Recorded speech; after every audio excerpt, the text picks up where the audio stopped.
हरे कृष्णा सभी को। आप सबका एक बार और स्वागत है श्रीमद् भागवतम के क्लास में। तो लगभग हम चैप्टर नंबर 15 कर चुके थे। अब चैप्टर नंबर 16 स्टार्ट करना है, जिसका शीर्षक है जम्बू द्वीप का वर्णन। तो अब कैंटो 5 का चैप्टर नंबर 16 स्टार्ट करेंगे, लेकिन इसको स्टार्ट करने से पहले भगवान श्री कृष्ण की प्रार्थना करेंगे। तो सभी लोग अपने दोनों हाथों को जोड़ के भगवान श्री कृष्ण की प्रार्थना करें। ओम नमो भगवते वासुदेवाय। जन्माधस्य तो अन्व्यादितरश्चात् विद्यास्वराट तेने ब्रह्मवेदायादि कवे मुह्यन्त सूरयः तेजो वारिमृदाभृत यथ विनिमयो यत्र च सर्गो मृषा धाम्ना स्वेन सदा निरस्तुमुखं सत्यं परं धीमहि।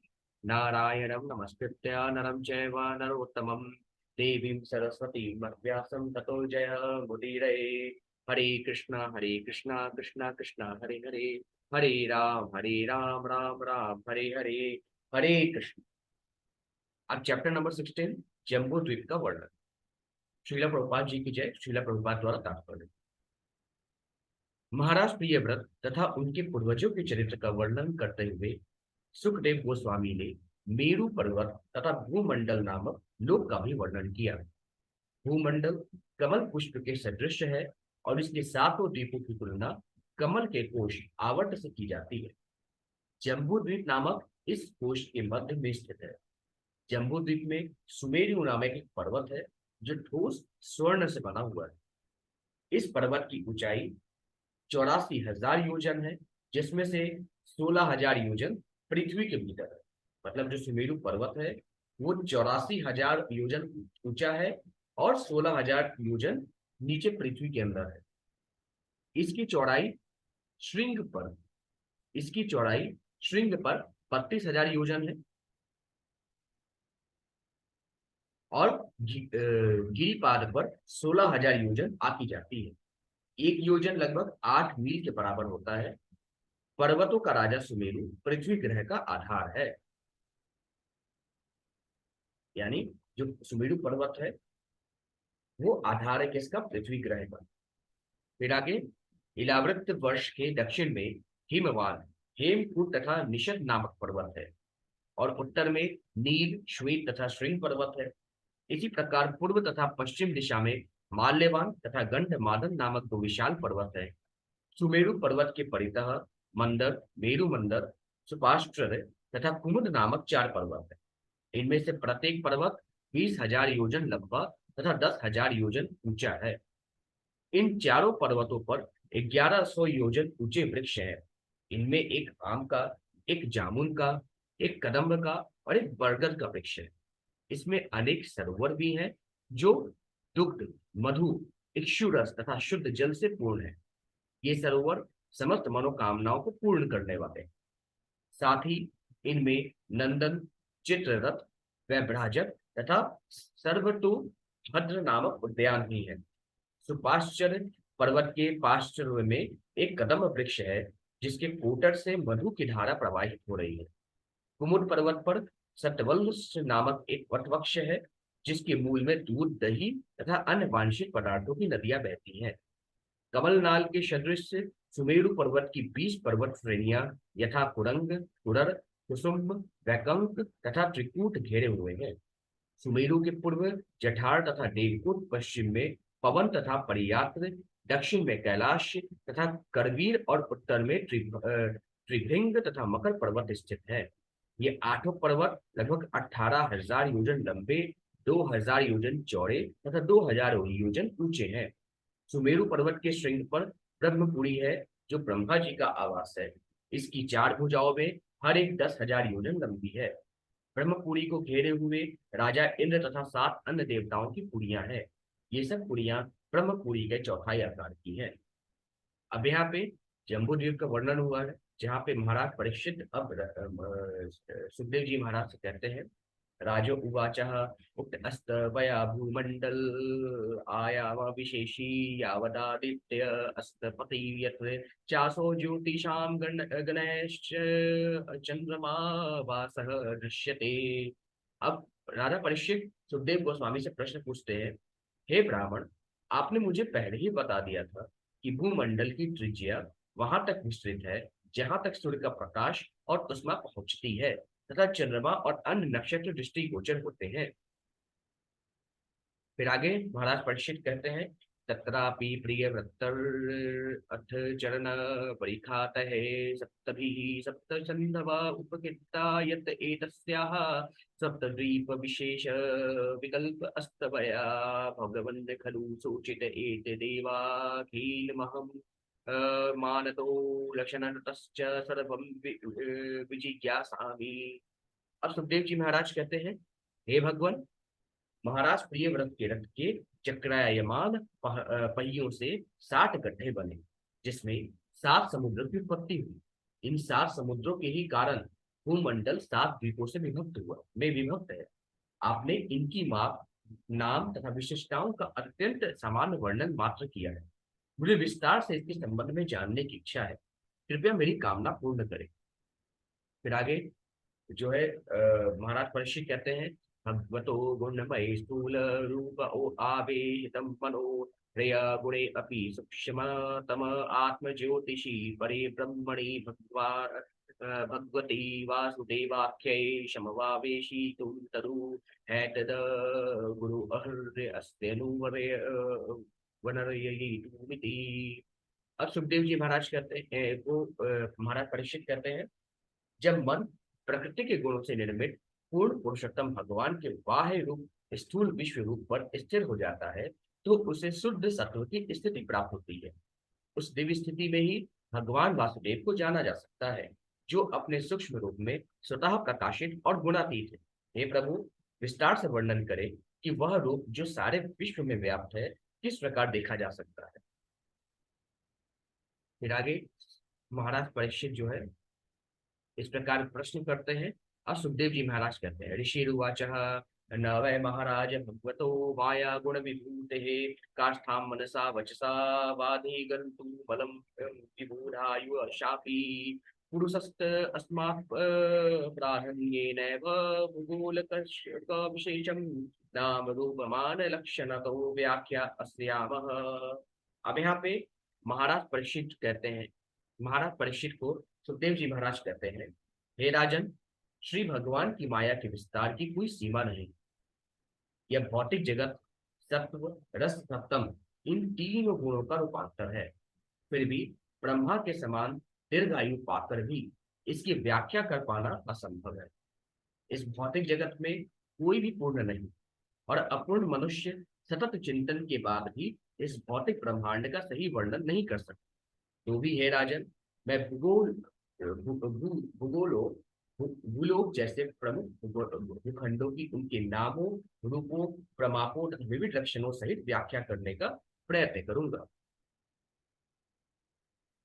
फिर आगे सुखदेव जी महाराज कहते हैं, यो वायम द्विपः कुवल्य कमल कोशा भयंतर कोशो दिमुतयो जन विशाला समवर्तुलो यथा पुष्प पुष्कर पत्रम। अब सुखदेव जी महाराज कहते हैं, भूमंडल नाम से विख्यात ग्रह कमल पुष्प के अनुरूप है, और इसके सातों द्वीप पुष्प कोश के सदृश हैं। इस कोश के मध्य में स्थित जम्बू द्वीप की लंबाई तथा चौड़ाई 10 लाख योजन 80 लाख मील है। जम्बू द्वीप कमल पत्र के समान गोल है। फिर आगे सुखदेव जी महाराज कहते हैं, यस्मिन् नव वर्षाणि नव योजन सहस्रायामान यष्ट विमर्यादा गिरिभिः सुविभक्तानि भवन्ति। सुखदेव जी महाराज कहते हैं, जम्बू द्वीप में 9 वर्ष खंड है, जिनमें से प्रत्येक की लंबाई 1000 योजन है, यानी 62,000 मील है। इन खंडों की सीमा अंकित करने वाले 8 पर्वत हैं, जो उन्हें भली भांति विलग करते हैं। फिर आगे सुखदेव जी महाराज कहते हैं, एषा मध्ये इलावृतम नाभा भयंतर वर्षम यस्य नाभ्या मवस्थितः सर्वतः सौवर्णः कुलगिरिराजो मेरुरिपाया कणिकाभूतः कुवल्य कमलस्य मूर्धनि द्वात्रिशत् सहस्रयोजन विततो मूले षोडशसहस्रं तावतानन्त भूर्मयां प्रविष्टः। और सुखदेव जी महाराज कहते हैं, इन खंडों में से इलावृत नाम का एक वर्ष है, जो कमल कोश के मध्य में स्थित है। इलावृत वर्ष में ही स्वर्ण का बना हुआ सुमेरु पर्वत है। यह कमल जैसे भूमंडल के बाह्य आवरण की तरह है। इस पर्वत की चौड़ाई जम्बू द्वीप की चौड़ाई के तुल्य है, अर्थात 1 लाख योजन या 8 लाख मील, जिसमें से 16,000 योजन 1,27,000 मील है पृथ्वी के भीतर है, जिससे पृथ्वी के ऊपर पर्वत की ऊंचाई केवल 84,000 योजन है, यानी 6,72,000 मील है। शीर्ष पर इस पर्वत की चौड़ाई 32,000 योजन यानी 26,000 मील है, और पाद भाग पर 16,000 योजन। अब आगे सुखदेव जी महाराज कहते हैं, उत्तरोत्तरेण एलावृतं नीलः श्वेतः शृंगपाणिति त्रयोरम्य गहिरन्य हिरण्यमये कुरुणां वर्षाणां मर्यादा गिरयः प्रागायता उभयतः शारोदावधयो द्विसहस्र पृथ्व एकैकशः पूर्वसमादुत्तर उत्तरो दशांशाधि कामसेन दैर्घ्य एव हरसन्ति। अब सुखदेव जी महाराज कहते हैं, इलावृत वर्ष के सुदूर उत्तर में क्रमशः नील, श्वेत तथा श्रृंगमान नामक 3 पर्वत हैं। ये तीनों रम्यक, हिरण्मय तथा कुरु इन 3 वर्षों की सीमा रेखा बनाने वाले हैं और इनको एक दूसरे से विभक्त करने वाले हैं। इन पर्वतों की चौड़ाई 2,000 योजन यानी 16,000 मील है। लंबाई में ये पूर्व से पश्चिम की और लवण सागर के तट तक विस्तृत है। दक्षिण से उत्तर की ओर बढ़ने पर प्रत्येक पर्वत की लंबाई अपने पूर्ववर्ती पर्वत की दशमांश होती जाती है, किंतु इन सबकी ऊंचाई एक सी रहती है। फिर आगे सुखदेव जी महाराज कहते हैं, एवं दक्षिणे नीलावृतम विशदो हेमकुटो हिमालय इति प्रागयता यथा नीलदयो अयुतजो जनो अतसेथा हरिवर्ष किम पुरुष भारतानां यथा संगखयम्। सुखदेव जी महाराज कहते हैं, इसी प्रकार इलावृत वर्ष के दक्षिण में तथा पूर्व से पश्चिम पश्चिम को फैले हुए 3 विशाल पर्वत हैं, उत्तर से दक्षिण को, जिनके नाम है निषद, हेमकूट तथा हिमालय। इनमें से प्रत्येक 10,000 योजन 80,000 मील ऊंचा है। हे हरिवर्ष, किम पुरुष वर्ष तथा भारत वर्ष नामक 3 वर्षों की सीमाओं के सूचक है। फिर आगे सुखदेव जी महाराज कहते हैं, तथैवैलावृत परेण पूर्वेण च मालय मदगंधमादन आवानीलति अष्टायतौ द्विसहस्रं पप्रथौ ततौ ततौ पप्रथतुः केतुमालभद्रा अश्वयो सीमानं विदधाते। सुखदेव जी महाराज कहते हैं, इसी प्रकार से इलावृत वर्ष के पूर्व तथा पश्चिम क्रमशः माल्यवान और गंधमादन नामक 2 विशाल पर्वत हैं। ये दोनों 2,000 योजन 16,000 मील ऊंचे हैं और उत्तर में नील पर्वत तक तथा दक्षिण में निषद तक फैले हुए हैं। ये इलावृत वर्ष की और केतुमाल तथा भद्राश्व नामक वर्षों की भी सीमाओं के सूचक हैं। फिर आगे सुखदेव जी महाराज कहते हैं, मंदरो मेरु मंदरः सुपार्श्वः कुमुद इत्युतयोजन विस्तारो नाह मेरु अश्वतु दृश्यमवष्ट अम्भ गिरयः उपक्षिप्तः। सुखदेव जी महाराज कहते हैं, सुमेरु पर्वत की चारों दिशाओं में मंदर, मेरु मंदर, सुपार्श्व तथा कुमुद नामक 4 पर्वत हैं, जो इसकी मेखलाओं के सदृश हैं। ये पर्वत 10,000 योजन 80,000 मील ऊंचे तथा इतने ही चौड़े हैं। फिर आगे सुखदेव जी महाराज कहते हैं, चतुरश्वर एतेषु चूत जम्बू कदम्ब अन्य गुरुढ़ा अश्चतवारः पादप प्रवरः पर्वत केतवः इवाधि सहस्र योजनौ त्राः अस्तावत् अट्वत पवीत तयः शतयोजन परीणाः।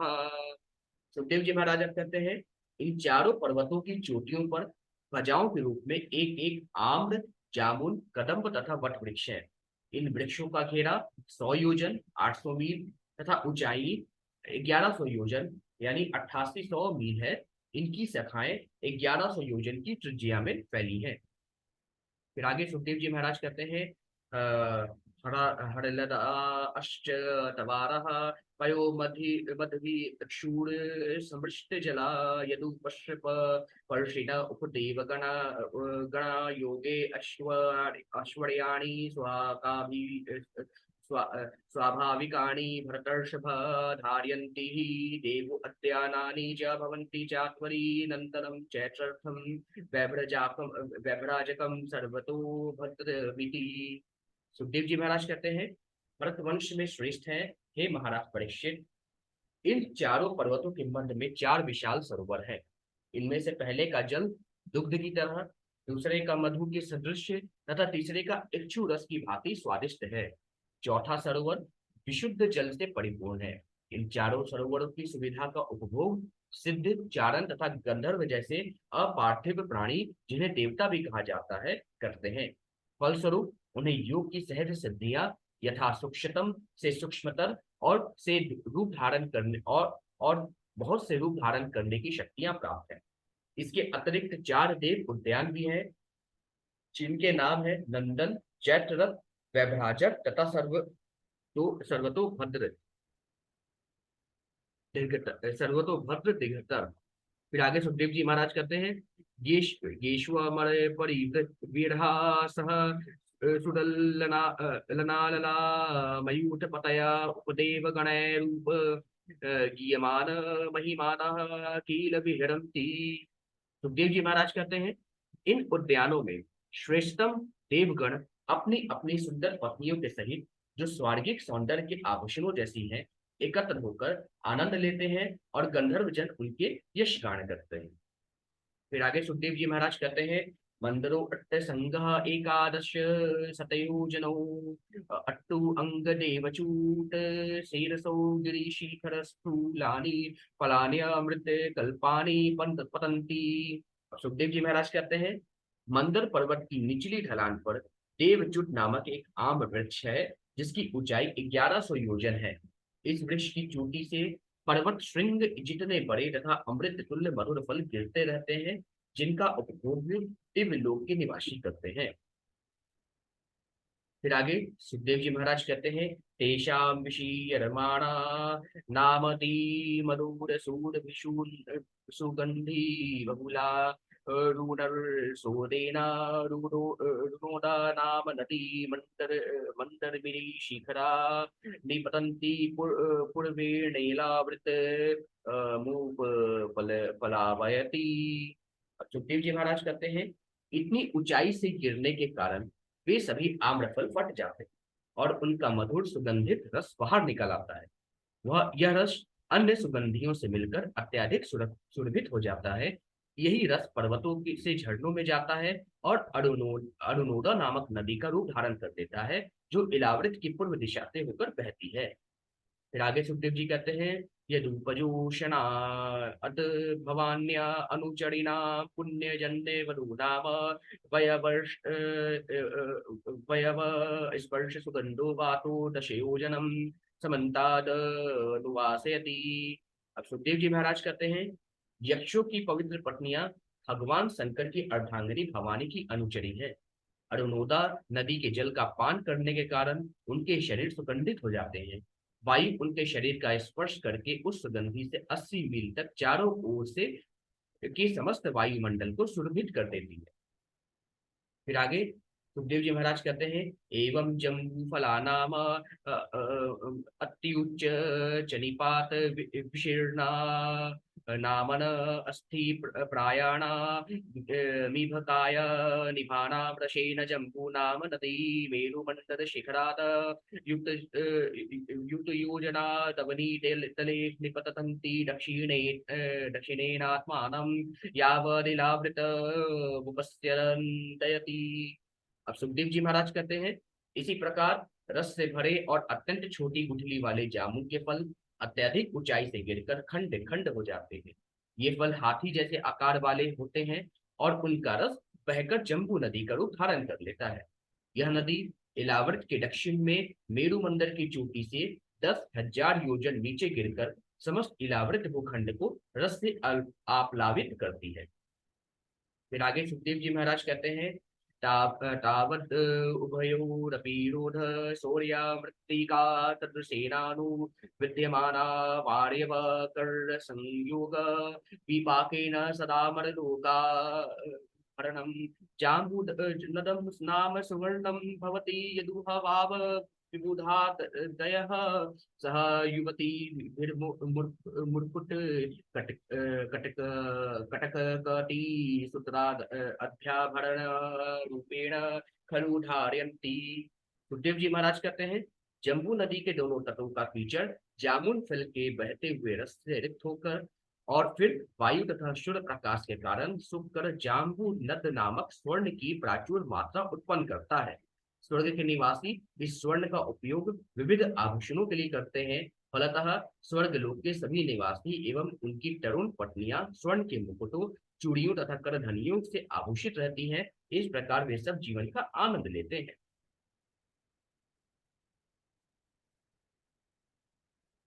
अब आगे सुखदेव जी क्या करते हैं तो हम कल देखेंगे। आज के लिए बस इतना ही। सभी को हरे कृष्ण।